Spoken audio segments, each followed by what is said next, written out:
work. I hate having to score your life this way. Anonymous. As the person who already judges your medical condition for the DWP, I have to decide if you qualify for disability benefits. I'm the person who assesses whether or not your medical condition is stopping you from being able to work, and I have never felt so detected, don't know if I'm saying that right, by a job. It's my job to carry out work capability assessments to see if people qualify for employment support allowance for 18 months. So for 18 months, I've been working for the private company to which the Department for Work and Pensions, the DWP, outsources this task. I'm a healthcare professional who joined after being disillusioned with working in the NHS. I will be honest, for me, as many of my colleagues, the salary, which is far higher than the NHS pays, was a big draw. But like all healthcare professionals, we want to do a good job. We go into caring professions because we care. But in this job, I just don't always have the time to be sympathetic as I'd like to be, or give people the time they need. We are under constant pressure to assess at least 6 claimants a day, spending 65 minutes on average with each. If the company I work for fails to meet its assessment targets, it can get fined by the DWP. So I often get a knock on the door to ask how much longer I will be and when I can pick up another case.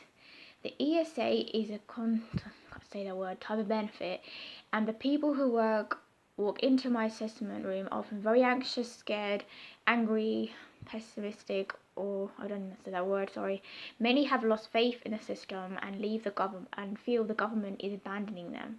We are often the soundboarding for the people who come in. They confide in us about the horrific things that happen to them.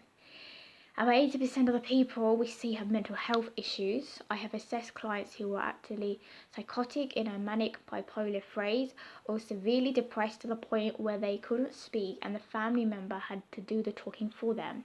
There has been, in general, improvement in reports since the company I worked for took over the contract, but there still isn't always the time to give full consideration to the complexity of cases. Some people have as many as 15 medical conditions, and we have to document and obtain a history for every single one. When this happens, staff know it will take longer.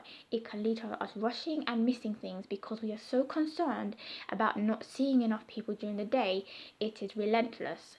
Most people I assess understand we are just there to do a job, but some people are very and some do resort to verbal abuse, intimidation, and occasionally physical violence. They're angry at the system, and I can understand why.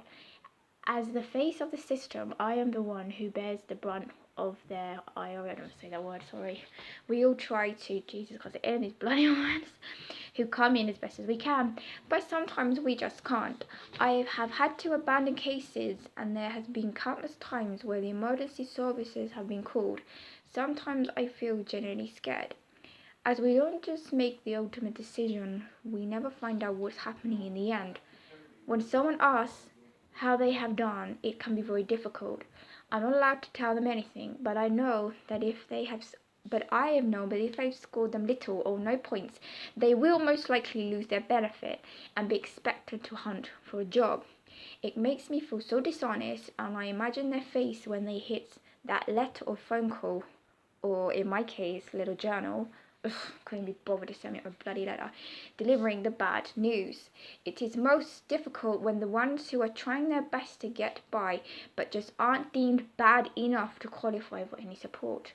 Many claimants are older and unskilled, which makes it even harder for them to find work. I have cried on 2 occasions after assessment because I felt awful that I couldn't help. The job is incredibly demoralizing and psychologically draining. By the end of the day, I'm exhausted. I honestly don't know how much longer I will last. So there you go.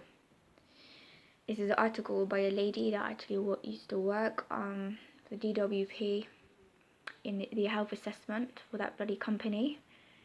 Yeah, look. Feels guilty. She's probably one of the good ones that actually feels bad about it. Thanks for watching my video.